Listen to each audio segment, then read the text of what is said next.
ভাবতে পারেন, জীবনের শেষ সময় শরীর ভেঙে গেছে, তবুও ইতিহাস তৈরি হচ্ছে। হাসপাতালের বিছানায় শুয়ে এক বাঙালি জিতে নিলেন পৃথিবীর সবচেয়ে বড় সম্মান। এটা কোনো সাধারণ মানুষের গল্প নয়, এটা হলো সত্যজিৎ রায়ের গল্প। সালটা ছিল 1992 মার্চ মাস। কলকাতার একটি হাসপাতালে কেবিনে শুয়ে আছেন তিনি। শরীর খুবই অসুস্থ, কিন্তু তার কাজ, তার সৃষ্টি ইতিমধ্যেই জয় করে নিয়েছে পুরো বিশ্বকে। সেই সময়ে আসে এক অবিশ্বাস্য খবর। Academy of motion picture art and science তাকে দিতে চলেছে অনারারি অস্কার, অর্থাৎ আজীবন সম্মাননা। কিন্তু সমস্যা একটাই, তিনি এতটাই অসুস্থ যে আমেরিকায় গিয়ে সে পুরস্কার নেওয়া সম্ভব নয়। তখন কি হলো জানেন? অস্কার কর্তৃপক্ষ নিজেরাই বিশেষ ব্যবস্থা করল। ক্যামেরা নিয়ে পৌঁছে গেল কলকাতার সেই হাসপাতালের ঘরে।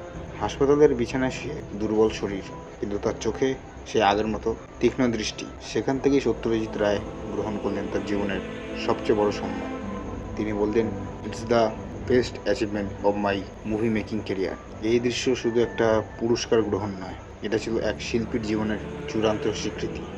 এরপর মাত্র কয়েক সপ্তাহ পরেই এই মহান মানুষটি আমাদের ছেড়ে চলে যান, কিন্তু তার কাজ, তার গল্প আজও বেঁচে আছে প্রতিটা সিনেমা প্রেমীর মনে।